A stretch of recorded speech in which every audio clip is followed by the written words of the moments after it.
Bonjour à tous les auditeurs, et vous êtes en direct de la Paris Games Week à côté du stand de Watch Dogs. Et nous avons avec nous Emmanuel Fauchez. Bonjour Emmanuel. Bonjour. Tu vas nous parler du jeu Watch Dogs. Déjà Watch Dogs, est-ce que vous pouvez nous expliquer un peu le concept qui est un peu novateur, le fait, on va dire hacking, C'est un jeu qui est un peu basé sur toute la thématique du piratage en fait, du hacking. Vous incarnez en fait un personnage qui s'appelle Eden Pierce, qui est dans une quête personnelle de vengeance, et le jeu se déroule comme un jeu en monde ouvert, un peu à la GTA en quelque sorte. Voilà, un jeu urbain où on peut conduire n'importe quel véhicule et aller n'importe où dans la ville. Et tout le principe du jeu est basé sur le fait qu'on peut contrôler la ville en fait.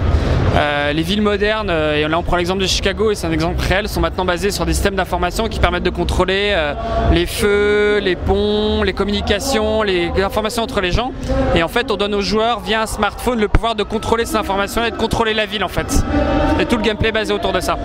J'ai trouvé quand même ça bluffant, le fait que qu'ils puissent hacker les personnes rien qu'avec son téléphone, par exemple prendre leur compte en banque, ou même que le fait qu'une personne en multijoueur, quand c'est pas la quête principale, puisse rentrer dans la partie, le hacker, et que la personne ensuite, quand elle s'est fait hacker, puisse re-hacker la personne derrière.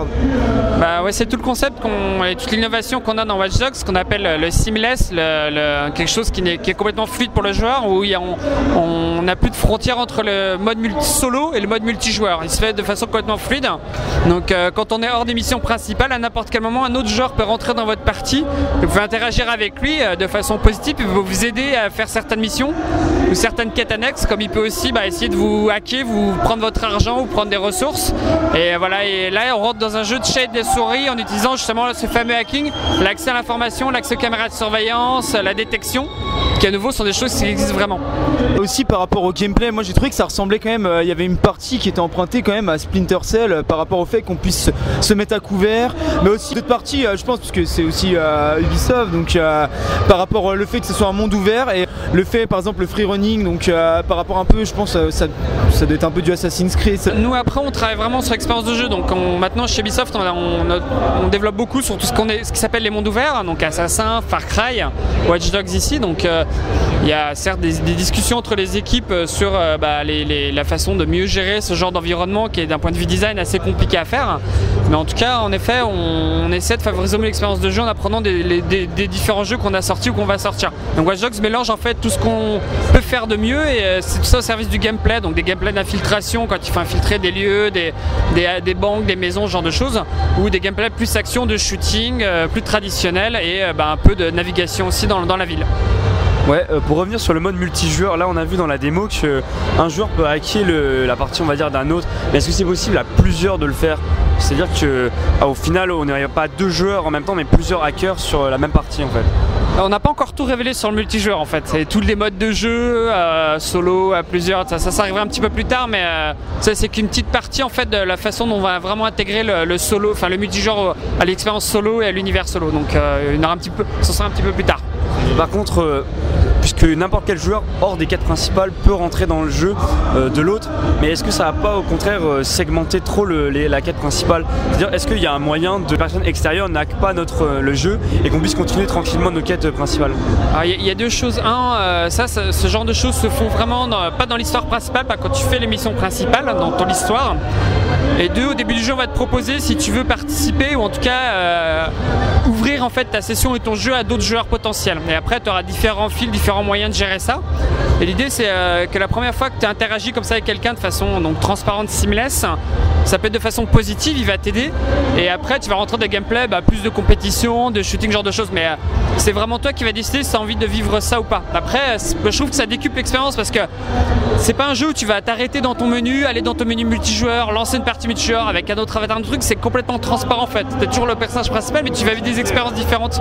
Et en fait tu vas être en train de te promener dans la ville, de chercher une voiture, d'aller acheter une arme, mais il peut t'arriver n'importe quoi, n'importe quand, parce que justement tu es connecté à d'autres joueurs qui peuvent intervenir dans ta partie, c'est ça qui est génial. Mais ça tu le choisis en fait, si tu veux le vivre ou pas. Et est-ce que Watch Dogs, avec tout le travail qu'il y a dessus, la franchise va peut-être prendre le pas sur Assassin's Creed ou pas? Non, pas forcément. L'idée, on veut travailler sur des univers, des grosses franchises qui se répondent les unes aux autres, qui alternent peut-être. Enfin voilà, l'idée c'est on veut développer ça, c'est pour ça qu'on a repoussé le jeu pour développer la qualité.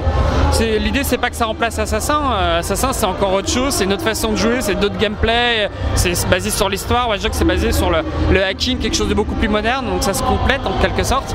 Mais c'est fait pour vivre ensemble des grandes licences d'action-aventure. Moi je trouve que quand même ça offre une belle alternative déjà à GTA 5 qui vient de sortir. Pour avoir vu la démo, je pense que c'est une alternative, sachant que comme on parlait tout à l'heure par rapport au mélange des genres d'un peu tous les jeux, c'est un mélange qui marche super bien. Ouais, après, moi personnellement déjà je suis hyper respectueux de ce qu'a fait GTA 5 parce que voilà, c'est un jeu qui est juste incroyable et je pense certainement l'équipe de prod aussi. Après oui, on est sur le même setting, mais après on est sur des gameplays qui sont quand même des fois un peu différents et on est vraiment sur ce thème aussi du hacking et de l'expérience de ce que tu vas vivre et aussi du multijoueur comme ça. Donc on a aussi quelque chose d'un peu différent et d'un peu nouveau entre guillemets, en tout cas vraiment différent par rapport à eux. Il y a des choses qui feront mieux et des choses qu'on fera mieux, on va se compléter en fait, c'est un peu l'idée. Voilà. Je vous remercie et on aimerait savoir, vous avez fini chez Ubisoft, comment est-ce que vous avez fait un peu votre parcours? Moi je sors d'une école de commerce, j'ai fait Nancy, c'était il y a longtemps pour le coup. Et je suis rentré comme chef de produit chez Ubisoft France, donc j'ai fait ça pendant quelques années. Après je suis parti à Montréal faire du marketing strat dans des productions, donc j'ai travaillé sur Splinter Cell et Driver. Et là je suis dans un rôle plutôt de management maintenant chez Ubisoft en filiale à la France. Voilà. Ça vous plaît Ubisoft? Ça va faire 10 ans que j'y suis en fait. Ouais, j'ai toujours bossé chez Ubisoft. C'est une boîte qui est géniale parce que c'est une boîte qui a su garder un côté assez humain et voilà, c'est une boîte de passionnés à tous les niveaux. Et sur un secteur qui est juste incroyable, qui évolue tous les 2-3 ans et des révolutions technologiques, de nouvelles choses. Et c'est une boîte qui est forcée parce qu'on s'adresse à des gens, voilà, vous, nous sommes des gens connectés, intéressés, qui avons plein de sollicitations et d'un point de vue marketing, il faut être à la pointe. Dans mon domaine d'expertise en tout cas, c'est hyper intéressant.